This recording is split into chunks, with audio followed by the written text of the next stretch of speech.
বাংলাদেশে যে ঘটনায় ঘটুক না কেন, ইন্ডিয়ার গদি সিস্টেমের একটা এজেন্ডা, সেটা হচ্ছে হিন্দুদের মনে হিংসা বাড়িয়ে দাও, মুসলমানদের ঘৃণা করো।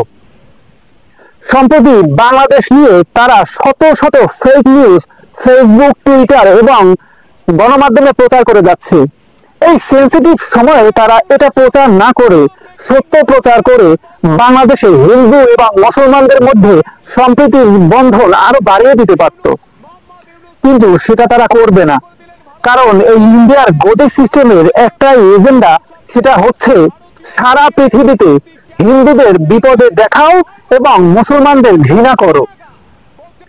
এগুলো কিন্তু আমার কথা না, इंडिया ग्रेट यूट्यूबर ध्रुव राठीर कथा करते हुए दिखे। अब इस सब वायलेंस में इंडिया का गोदी इकोसिस्टम झूठी खबरें फैलाकर हिंसा भड़काना चाहता है। एक से बढ़कर एक झूठी खबर फैलाई इन्होंने। ये देखिए, ये ट्वीट फेक था, ये खबर फेक थी। हिंदू क्रिकेटर के घर पर आग लगना फेक था, ये खबर भी फेक थी, ये वीडियो भी फेक था। ऐसी सेंसिटिव सिचुएशन में सच्ची खबरें दिखाकर लोगों को जागरूक भी तो कर सकते हो, लेकिन नहीं, ये लोग ये नहीं करेंगे क्योंकि इनका असली मकसद है हिंदुओं के अंदर डर फैलाना। दुनिया में कहीं कुछ भी हो, इनका एक ही एजेंडा है कि हिंदुओं को खतरे में दिखाओ, मुसलमानों के खिलाफ नफरत फैलाओ।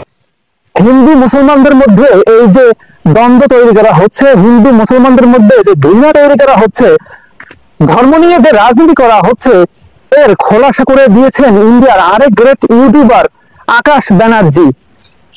তিনি তার ইউটিউব চ্যানেলে প্রতিবেদন তৈরি করেছেন, সেখানে তিনি দেখিয়ে কারা এই বাংলাদেশের হিন্দুদের বিপদে দেখতে চায়।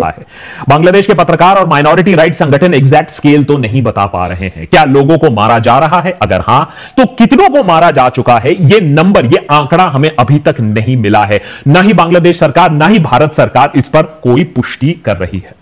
दूसरा सवाल यह है कि हमले कौन कर रहा है? अब इस बात को लेकर भी आंसर क्लियर नहीं है। कौन सा दंगाई कौन से ऑर्गेनाइजेशन से है, इस माहौल में पता लगाना काफी मुश्किल है।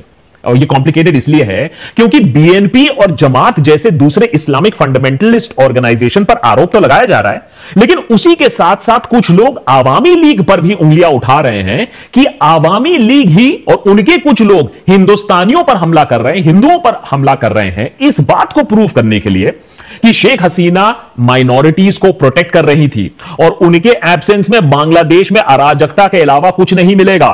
और यह न्यूज खास इसलिए भी है क्योंकि खबर अब यह आ रही है कि इसी अराजकता के चलते शेख हसीना ने यह डिसाइड किया है कि जब बांग्लादेश में फिर से इलेक्शन होंगे तो शेख हसीना वापस आकर चुनाव भी लड़ेंगी। পৃথিবীর বিভিন্ন জায়গায় এই ধর্ম রাজনীতির মাধ্যমে ধর্ম ব্যবসায়ীরা পৃথিবীকে অশান্ত করার চেষ্টা করেছে।